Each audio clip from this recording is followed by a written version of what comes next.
Herkese merhaba. Bugün Şubat favorilerimden bahsedeceğim. Geçen ay olduğu gibi cilt bakımı ve güzellik ürünleri, wellness ürünleri ve izlediğim diziler, filmler ve okuduğum kitaplardan bahsedeceğim yine her zaman gibi. Geçen ayki videoya çok ilgi gösterdiğiniz teşekkür ederim. Çok güzel önerileriniz oldu Kore dizileriyle ilgili özellikle. Çok mutlu oldum. Hepsini not aldım. İnşallah bu sene içinde hepsini bitirebilirim diye düşünüyorum. Bakalım. Şimdi önce cilt bakım ürünleriyle başlayalım. 5 tane ürün seçtim bu ay için. Gerçekten hani deli gibi kullandığım ürünler oldular bunlar. İlk olarak Claire's'in, aslında bunun ismi Dear Claire's. Sonradan fark ettim. Üzerinde küçücük bir şekilde Dear yazıyor. Fark ettiniz mi bilmiyorum. Ama Claire's diyelim biz buna. Midnight Blue Calming Cream isimli bir ürünü. Bu gece nemlendiricisi. Aslında gündüz de kullanabilirsiniz. Bence çok bir şey değişeceğini düşünmüyorum. Sanırım şimdiye kadar kullandığım en iyi kremlerden bir tanesi olduğunu söyleyebilirim. İnanılmaz yatıştırıcı bir özelliği var. Özellikle hassas ciltlisiniz ve çok çabuk kızaran bir cildiniz varsa bunu çok beğenirsiniz diye düşünüyorum. İçeriği çok güzel gerçekten.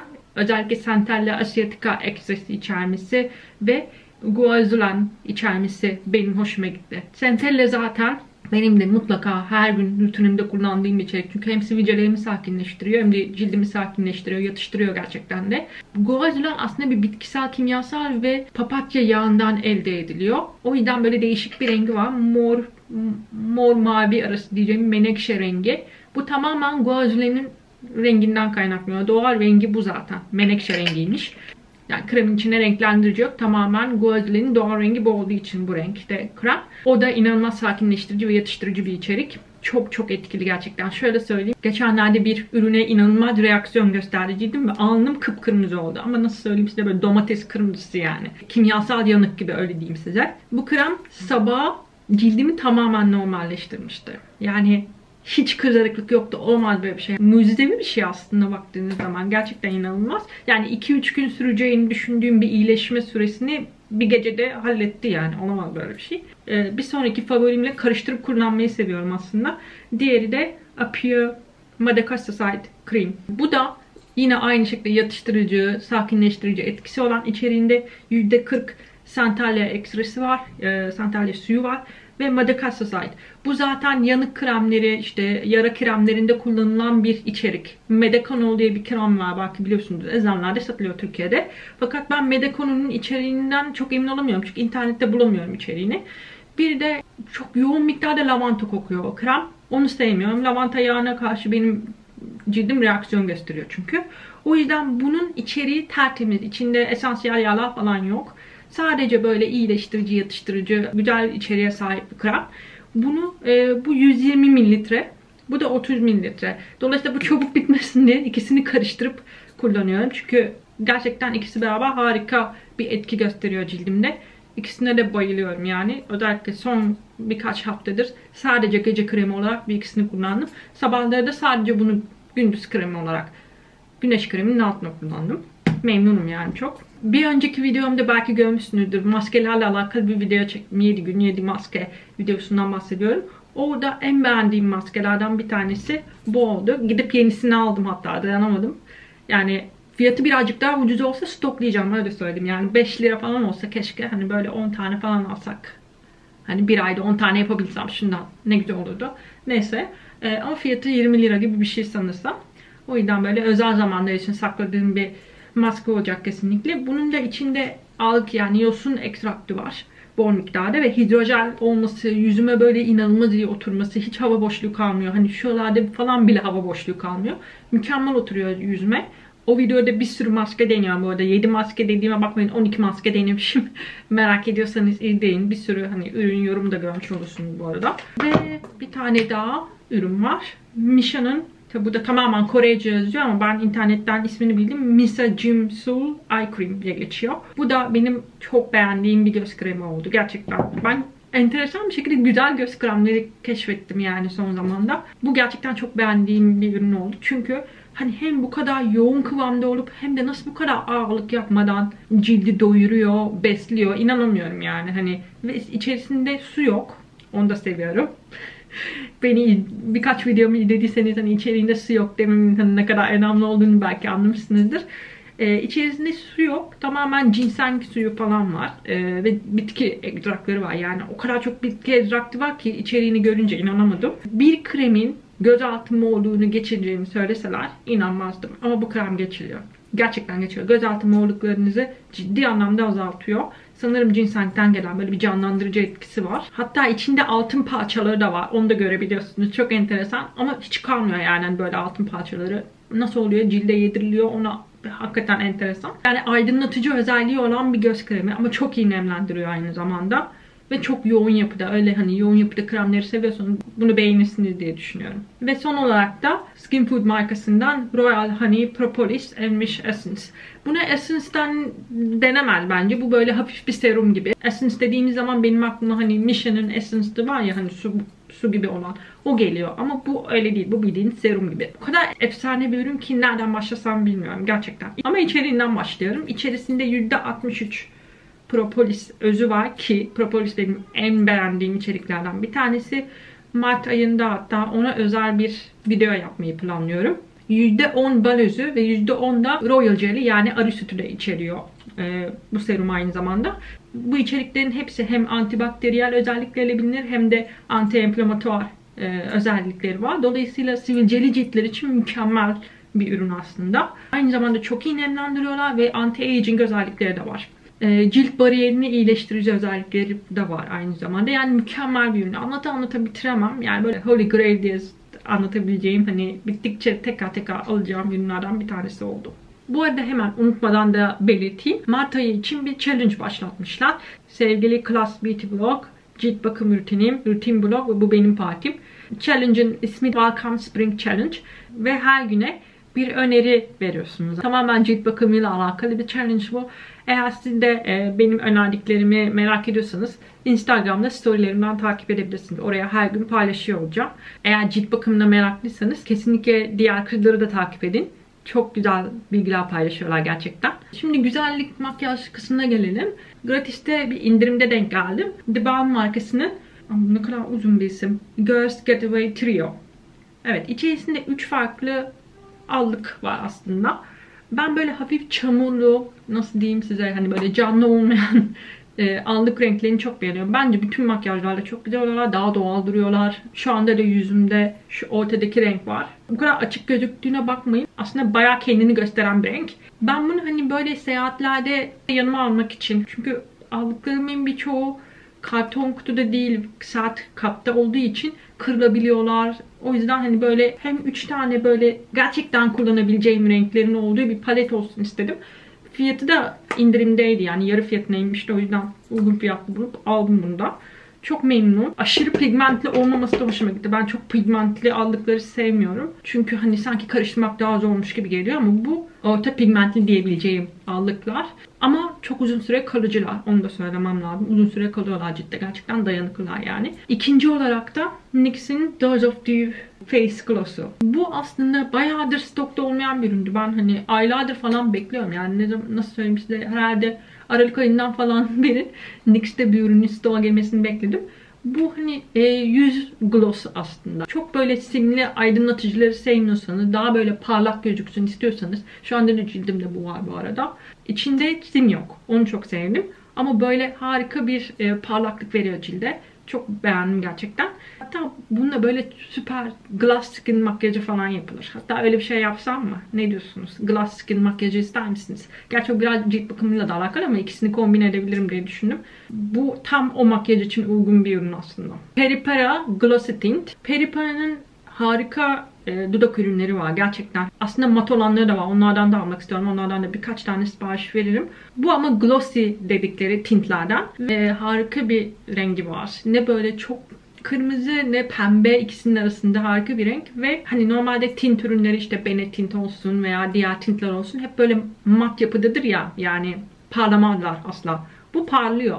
Dudağı daha güzel gösteriyor gerçekten. Korelilerin böyle gradient lipleri var ya, ortası daha yoğun, işte dışa doğru daha böyle hafifleşiyor. Onu yapabilirsiniz yani bunlar rahatlıkla. Ben bunu sürdüğümde yüzüm çok daha canlı gözüküyor. O yüzden seviyorum. Bir diğer dudak ürünü de dudak pudrası. Rire. Rire diye mi okunuyor? Rire.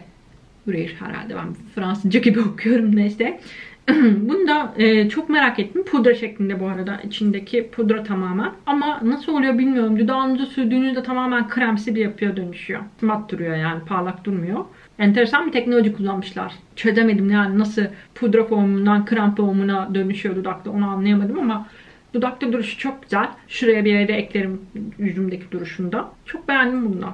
Bu arada ürünlerin linklerini de aşağıdaki kutucuğa bırakacağım. Merak ediyorsanız bakabilirsiniz. Wellness ürünlerinden de bahsedeyim istedim kısaca. İlki Tiger Balm. Bu aslında böyle Vicks gibi bir şey ama bunun Asyalı versiyonu baktığınız zaman. İçerisinde kafur ağacı, işte mentol, karanfil yağı gibi böyle iyileştirici özelliği olan içerikler var. Ben bunu hasta olacağımı hissettiğim zamanlarda işte bu göğüs kısmıma sürüyorum. Sabah beni resmen iyileştirmiş oluyor, öyle söyleyeyim. Çok güzel bir ürün ve de işte nezle olduğunuz zaman burun kenarlarına falan da sürebiliyorsunuz. Mentol içerdiği için çok etkili. Sanırsam Türkiye'de de bulunuyor. Ben bunu yurt dışından almıştım ama Türkiye'de de bulunuyor diye biliyorum. Güzel bir mentol kremi aslında bu. İkinci olarak da bu ay baleye başladım. Aslında bale değil yani bale fitness diyebiliriz ona kısaca. Ara sıra yaptığım bir şeydi aslında bale fitness. İşte Bale Beautiful'un DVD'leri var. Oradan izleyip evde yapıyordum yani hareketleri. Fakat böyle bir hani stüdyo ortamında yapmak istedim. Hem de arkadaşlarımla beraber katılalım. Bir de hem aktivite olsun hem bu arada görüşmeye bağlı olsun falan diye. Onlarla beraber, arkadaşlarımla beraber başladık. Ve çok memnun kaldık gerçekten. Ece Can'dan Dans Stüdyo'da başladık. Kendisi de çok tatlı bir insan zaten. Bayağıdır da takip ediyordum. Böyle arada mesajlaşıyorduk falan. Gerçekten dersten sonra kendinizi çok böyle feminen hissediyorsunuz. Duruşunu kesinlikle düzeliyor. Özellikle kambur durmaktan şikayetçiyseniz kesinlikle Bale Fitness'e bakabilirsiniz. Bir de böyle çok enteresan bir şekilde asla çalışmayan kaslarınız çalışıyor böyle. Çok mikro hareketler var çünkü. İlk dersten sonra zaten inanamadım. Yani bir 2-3 gün kendime gelemedim, öyle söyleyeyim. Mahvoldum yani. Özellikle bacak kaslarım inanılmaz ağrıdı. Ama bu böyle işte hani koşu, yoga, pilates, spinning, crossfit yaptıktan sonraki bacak ağrısına asla benzemiyor. Bambaşka bir ağrı bu yani. Böyle çok enteresan kaslarınız ağrıyor. Çünkü aslında düşündüğünüz zaman balede parmak ucunuzdan ayak ucunuza kadar kontrol halinde oluyorsunuz. Çok enteresan yani. Çok çok beğendik. Kesinlikle devam edeceğiz. Ve son olarak da Reflexology Feet Roller. Bu ayak masajı aleti aslında. Bunu yere koyuyorsunuz. Ayağınızla üzerine baskı yaparak ileri geri hareket ettiriyorsunuz. Bu ben aslında bale yaptıktan sonra özellikle eve gelip yapmayı çok seviyorum. Çünkü balede böyle hani ayak kaslarınız kasılıyor. O yüzden hani hem ayağınıza çok güzel masaj yapıyor hem de ayağınızın altında akupresür noktaları vardır zaten. O akupresür noktalarına da baskı yaparak, onları stimüle ederek aslında dolaylı yoldan tüm vücudu etkilemiş oluyorsunuz. Refleksoloji masajı yaptırdıysanız daha önce ne demek istediğimi anlarsınız zaten. İnanılmaz güzel rahatlatıyor gerçekten de. Şimdi kitaplara gelelim. Bu ay inanılmaz çabuk geçti. Gerçekten istediğim kadar kitap okuyamadım. Ama okuduklarımdan bahsedeceğim. İlki Michio Kaku'nun Olanaksızın Fiziği kitabı. Bu hani böyle kafa açıcı kitaplar dediğimiz cinsten bir kitap aslında. Michio Kaku benim Neil deGrasse Tyson'la beraber en sevdiğim fizikçilerden bir tanesi. Yani günümüz fizikçilerinden bir tanesi. Adamı bayılıyorum. Gerçek bir dahi bence. Bütün kitaplarını aldım. Okumadığım bir bu kalmıştı. Gerçekten efsane bir kitap. Hani böyle bilim ve gelecek konularına merakınız varsa mutlaka bakın. Kitaptaki konular da çok güzel. İşte örneğin ışınlanma, zaman makineleri, yıldızlar arası uzay gemileri mümkün mü? Nasıl mümkün olabilir? Falan. Bunların cevabını vermeye çalışıyor aslında. Bazı sayfaları defalarca kez okumam gerekse de yine de çok beğendim. Gerçekten çok enteresan konulara değiniyor. Olanaksız gözüken şeyleri 3 sınıfa ayırmış. İşte 1. derece olanaksızlar, 2. derece, 3. derece diye. Mesela ilk 1. sınıf olanaksızlar daha mümkün. Daha ileri gelecekte mümkün gözüküyor. İşte mesela görünmezlik, ışınlanma, telepati okuyorum buradan. Neleri mümkün olduğunu düşünüyor. Görünmezlik, ışınlanma, telepati, psikokinez, robotlar, dünya dışı yaratıklar, UFO'lar, yıldız gemileri, antimadde, antievrenler falan filan. Yani siz artık düşünün. Eğer bu konulara, bilim kurguya merakınız varsa, bu konulara merakınız varsa mutlaka bakın diyebileceğim bir kitap gerçekten. İkinci olarak da Alice Munro'nun Nefret, Arkadaşlık, Flört, Aşk, Evlilik. Bu bir öykü kitabı, roman değil. Alice Munro zaten 2013 yılında Nobel ödülü almış.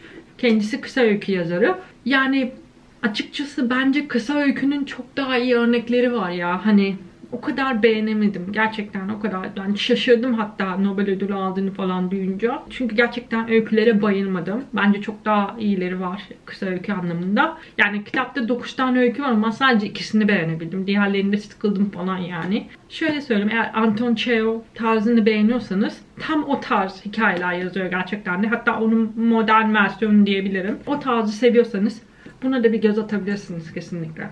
To Kill a Mockingbird. Bülbülü Öldürmek adıyla Türkçe'ye çevrildi bu kitap. Yani ben de İngilizcesi vardı. İngilizcesini okudum ama Türkçesini bulabilirsiniz rahatlıkla. Bu zaten kült bir kitap. Yani benim şimdiye kadar okumamış olmam çok utanç verici gerçekten. Kitap 1960 yılında yazılmış ve Pulitzer ödülü almış. Aslında kitap tamamen hani ırkçılık üzerine odaklanıyor. Amerika'nın güneyinde yaşanan ırkçılık ve eşitsizliği bir çocuğun gözünden okuyorsunuz aslında. Adalet, işte özgürlük, eşitlik kavramlarının böyle mercek altına alındığı bir kitap olmuş. Bir siyahinin haksız yere suçlanmasıyla gelişen olaylar üzerinden yazar mükemmel bir eleştiri yapmıştı. Önyargılar, sınıf ve ırk çatışmaları, adalet ve dürüstlüğün önemi gibi konular işlenmiş. Çağdaş Dünya Edebiyatı'nın en önemli kitaplarından biri olarak biliniyor zaten. Filmi de var bu arada. Ben izlememiştim ama onu da izleyeceğim. Beğendim kitabı, çok beğendim. Bir sonraki kitapta Start Something That Matters. Bu bir girişimcilik hikayesi aslında. Kitabın yazarı Toms markasını kuran kişi. Nasıl başladığını, nereden esinlendiğini, işte markayı kurarken nelerden ilham aldığını her şeyi anlatıyor kitapta. Benim de benzer bir girişimcilik hedefim var. O yüzden hani böyle bazı şeylerin kafamda oturmasını sağladı diyebilirim. Çok detaylı bir business kitabı beklemeyin. Daha çok böyle kendi hikayesini anlatmış. İlham almak için okunabilir. Bir sonraki kitapta 7. gün. İhsan Oktay Anar zaten benim en sevdiğim, yani evet böyle söyleyebilirim sanırım, benim en sevdiğim Türk yazar. Bu 2012'de yazdığı son kitabı. Açıkçası tavsiye eder miyim bilmiyorum. Yani bu kadar çok sevdiğim bir yazarın bu kitabını tavsiye etmem sanırım. Yani eğer kitaplarını okumadıysanız, ilk defa okuyacaksanız kesinlikle Puslu Kıtalar Atlası ve Suskunlara bir bakın. O ikisi çok güzeldi gerçekten. Bunu neden tavsiye eder miyim bilmiyorum diyorum. Çünkü altta yatan mesajı ben tam anlayamadım. Gerçekten. Bu konuda hani internetten yorumlara da baktım. Birçok kişi benim gibi düşünüyormuş. Onu gördüm ve mutlu oldum. Eğer bu yazarın kitaplarını merak ediyorsanız önereceğim kitabı bu olmaz kesinlikle. Puslu Kıtalar Atlası ve Suskunlara bir bakın derim. Özellikle Suskunlar benim en sevdiğim kitaplardan bir tanesi. Yazarın dili, anlatış şekli falan hoşunuza giderse o zaman belki bu kitaba bakabilirsiniz. Son kitapta Lezzetin Tarihi.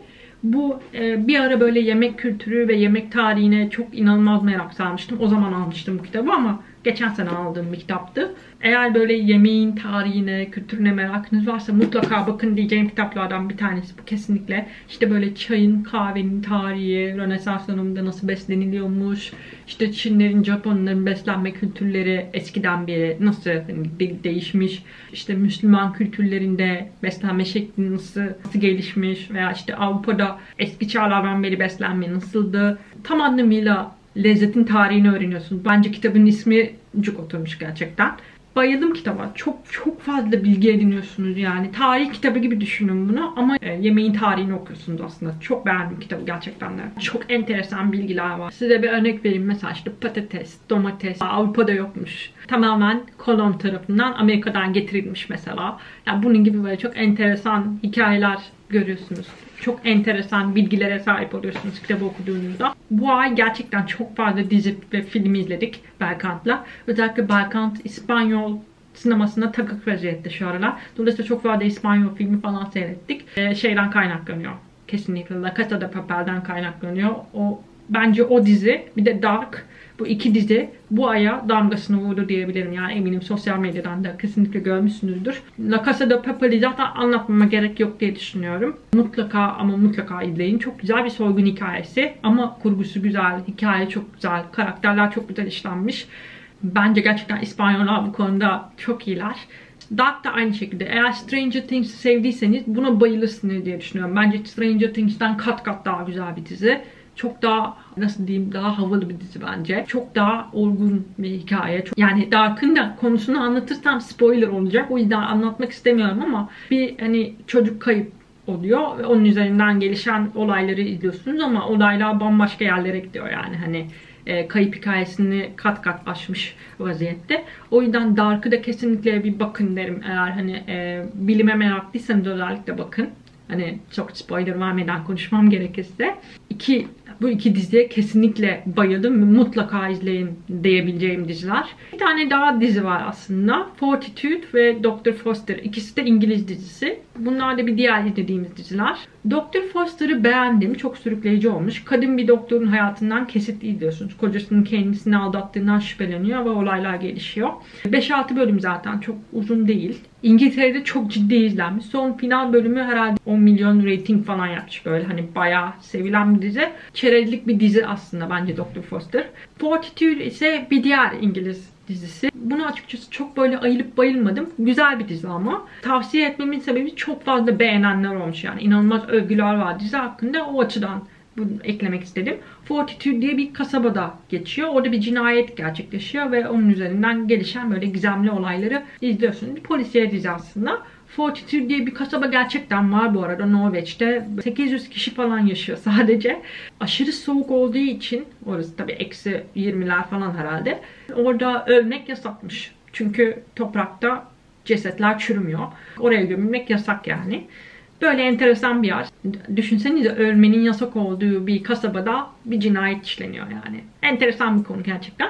Olaylar bu arada çok mantıklı bir şekilde bağlanıyor sonunda. Değişik bir diziydi. Bu arada bir Kore dizisi izlemeye başladım. Goblin, çok fazla önerim oldu. Çok beğendim.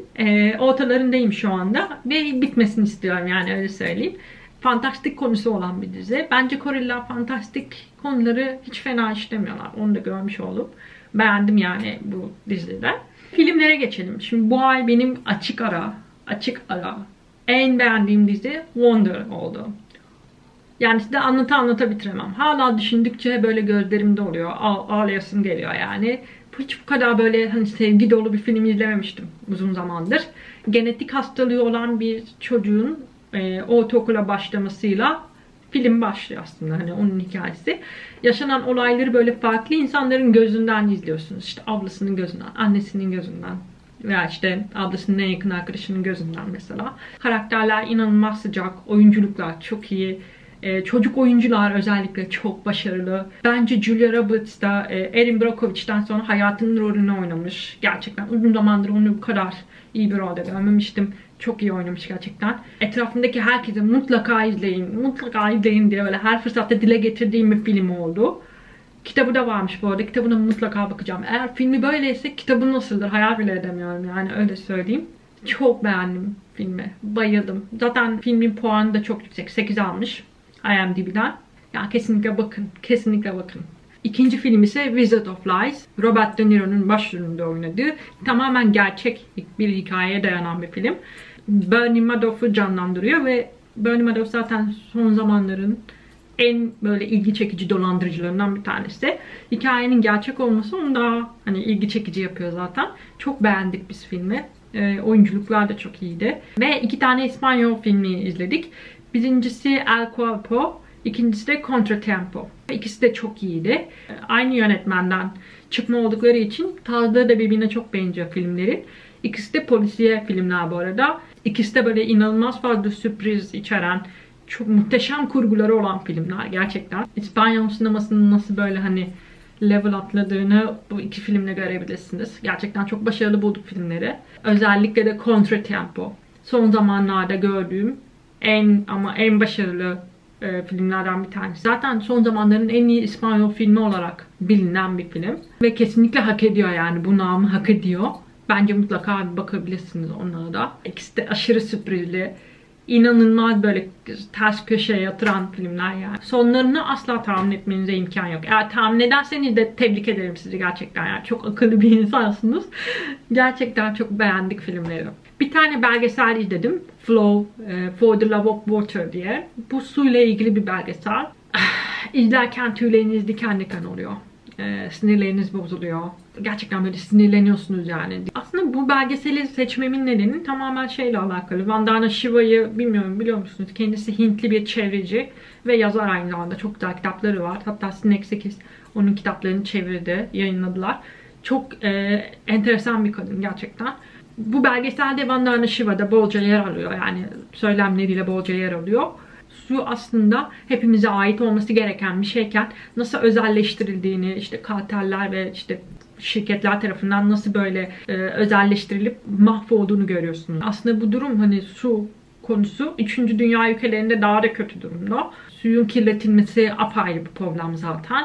İleride böyle su savaşlarının olmaması için, ki büyük ihtimalle olacak, ama en azından hani olmaması ve bunu engelleyebilmek için bilinçlenmemiz gerekiyor. Yani hani farkında olmamız gerekiyor gerçeklerin. O yüzden hani bu film hani bunu çok güzel sağlıyor. Bilinçlenmemizi sağlıyor. Çünkü gerçekten farkında değiliz yani neler olup bittiğini. O yüzden hani kesinlikle izleyin diyebileceğim belgesellerden bir tanesi oldu bu da. Şimdi çok bayılmadığım böyle 2 filmden de bahsedeyim. Murder on the Orient Express, Agatha Christie'nin romanından uyarlanan bir polisiye film. Kesinlikle kötüydü demeyeceğim ama yani sahne ve kostüm olarak hatta yani mükemmeldi diyebilirim. Fakat hikaye nedense böyle çok içine çekemiyor. İşte sıkıldığım yerler oldu. Hani belki daha kısa olsa daha iyi olabilirmiş kesinlikle. Bir de Leap diye bir animasyon film izledim. Bu da balerin olma hayali kuran yetim bir kızın Paris'e gelmesiyle beraber gelişen olayları anlatıyor. Bence filmde sorun şuydu. Müzikleri ben beğenmedim. Bir Frozen değil kesinlikle. Frozen'daki müzikler inanılmazdı. Bunda öyle bir kalite yok müzik anlamında. Konu aslında gerçekten çok güzel ve çok daha güzel işlenebilirmiş bence. Yine de vakit geçirmek için izlenebilir. Özellikle benim gibi böyle hani dansa, baleye meraklıysanız kesinlikle bir bakın derim. Umarım faydalı olmuştur. Bu ay çok güzel içerikler düşündüm, hazırladım bunun için. Bundan sonra gelecek olan video sivilceli ciltlerle alakalı çektiğim bir video olacak. Çok fazla soru geliyor bana çünkü sivilcelerinde nasıl başa çıkabiliyorsun vesaire diye. Gerçekten sizi anlıyorum yani. Bana da keşke birisi böyle her şeyi anlatsaydı bir oturuşta da bu kadar uğraşmasaydım senelerce. O yüzden sizi çok iyi anlıyorum. Bir sonraki gelecek olan videoda tamamen bu konuyla alakalı vereceğim önerilerden oluşuyor olacak. Önümüzdeki hafta girer o da yayına. O zaman o videoda görüşürüz. Hoşçakalın.